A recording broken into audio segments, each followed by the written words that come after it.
You're welcome to Anglican Cable Network Nigeria News. I am Charles Philip Wakolam.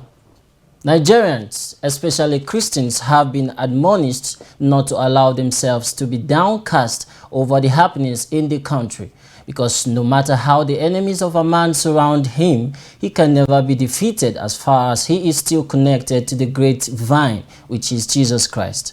This was the admonition of the former Minister of Power, the Venerable Professor Chinedu Nebo, in his sermon during the August edition of the Diocese of Abuja Monthly Power Night, held at St. Philip's Anglican Church, Gwarimpa, Abuja. Speaking on the theme, "Oh my Lord, what shall we do? We are surrounded," the guest preacher urged the church to be strong and never to give up in difficult times.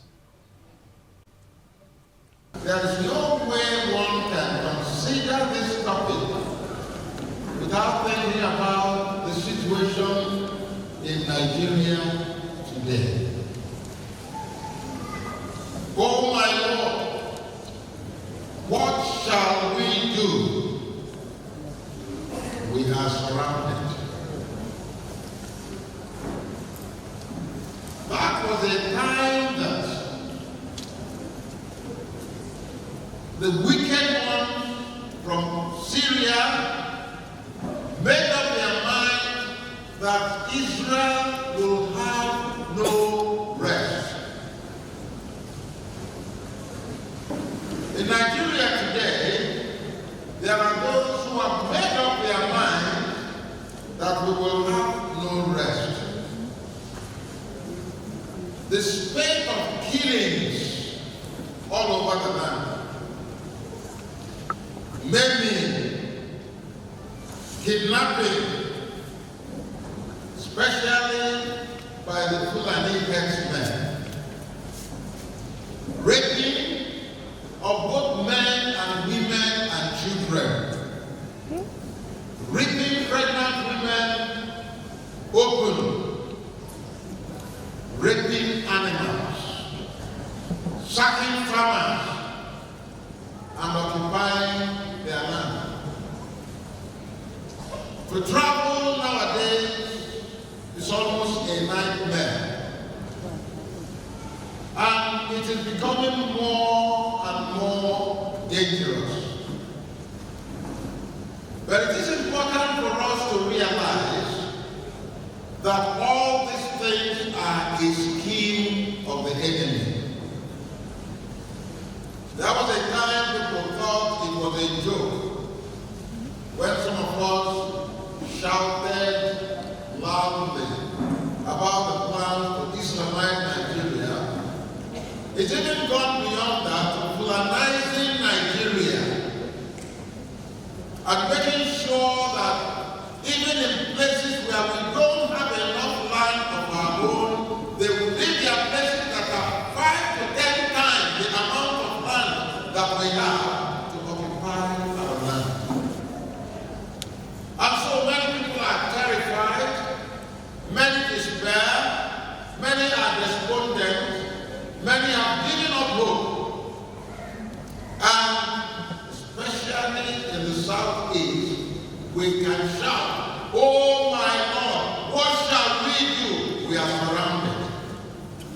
Every hamlet, every nook and corner of our land, they are there, occupying the land by force. The types of weaponry and equipment they have are intriguing. But there is something we must never forget. Those who are with us are more than those who are with them. Amen.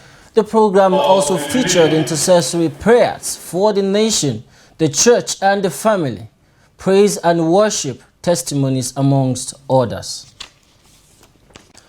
At the third day of the ongoing one-week revival program of Anglican Church of the Transfiguration in Gadua, Abuja, the guest preacher, Evangelist Nehemiah Ishaku, lamented the sorry state of the spirituality of some Christians. He said that the devil has limited the joy of some God lovers and has hampered their progress in life through attacks on their destinies, which is the very essence of their lives. As a result, most people have been reduced to non-entity by the devil. The Bible says the thief came to steal, to kill, and to destroy. There are people that their destiny has been stolen by the darkness. There are people that their originality has been taken away by the kingdom of darkness. There are people that their future has been crumbled by the forces of darkness. There are people they are not living according to what God ordained for them. There are people that devil has stolen their joy and replaced it with weeping. Devil has stolen away your glory. There is nowhere people is locating you. He went further to give hope to the perishing, saying that the resurrection power of Christ is available to rescue those under the oppression of the devil. But today I want to announce to someone tonight that the Lord is here with solution for you. Every form of perishing in your life, the power of rescue is here tonight. And the power of rescue we are talking about is coming from no other place than the cross where Jesus died. The power of rescue tonight shall take away every cause of darkness in your life in Jesus' name. And whatever devil has stolen in your life, I prophesy tonight they shall return back. I say they shall return back. In the name of Jesus Christ.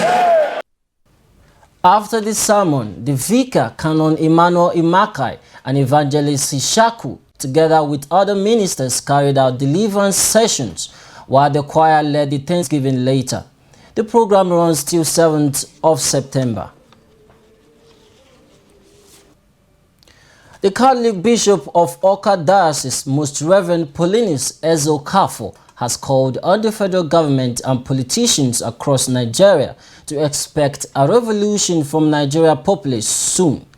According to the bishop, politicians should expect revolution, more beatings and manhandling from citizens if nothing is done to address the hardship in the country.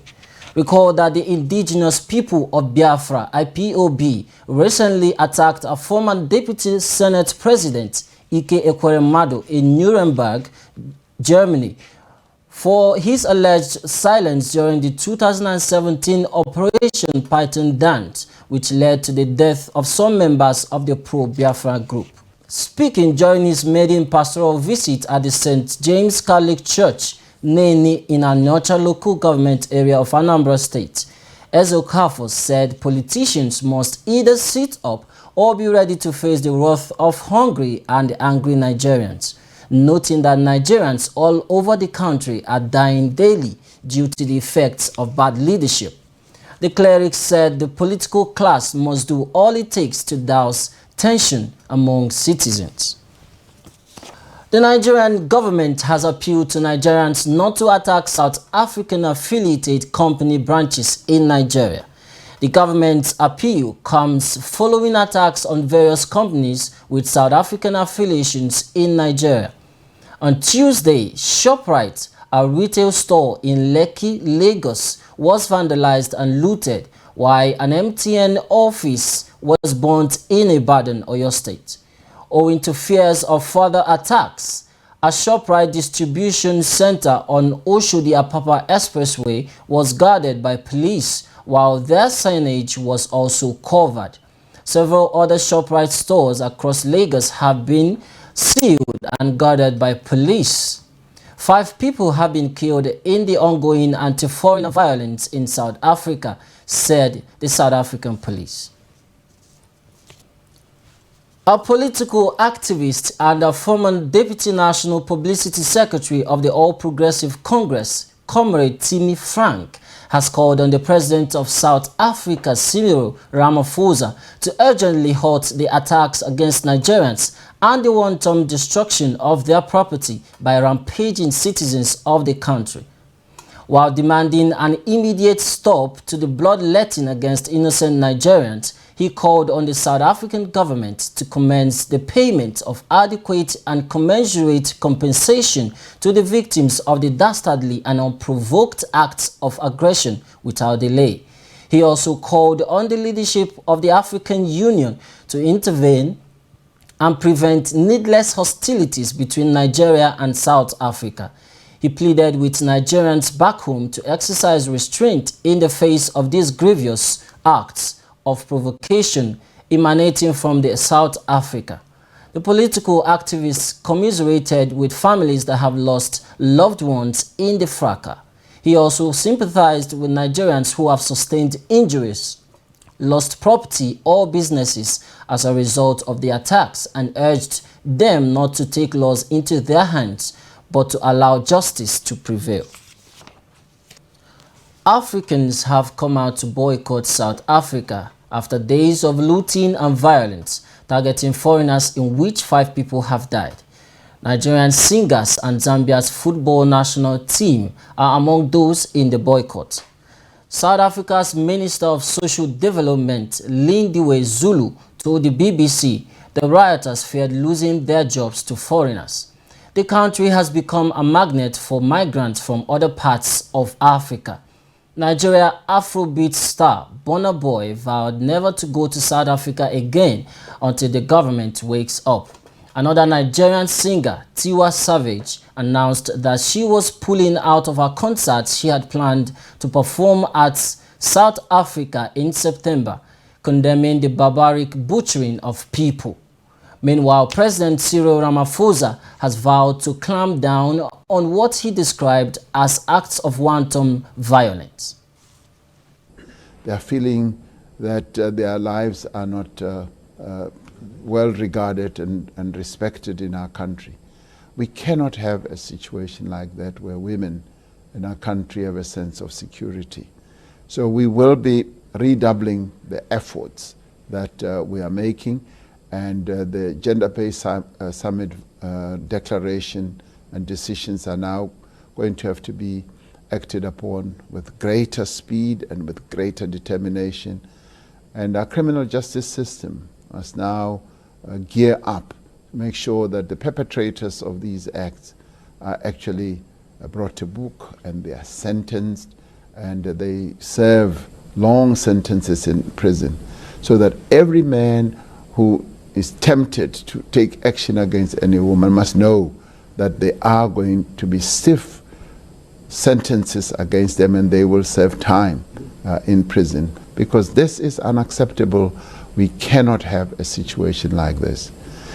At the same time, it was with a great deal of relief that Emily Diaga, the young girl who was kidnapped, was returned safely to her home. We're delighted about that. But there is an issue of concern that we must also highlight, that women and young girls are being targeted for all manner of horrible deeds, like kidnapping, like being abused, and violence being perpetrated against them. Now, the kidnapping spectre is what concerns me most. We now go on a short commercial break. News on the Hour returns in a jiffy. Getting the best hospitality and affordable luxury is what we guarantee at our guest houses right in the heart of Abuja. Decent guest houses that offer surpassing services such as 24-hour room service, constant power supply, decent non-smoking environment, parking lot, laundry service, multi-purpose hall, minimart, restaurant services, spacious room at affordable rate.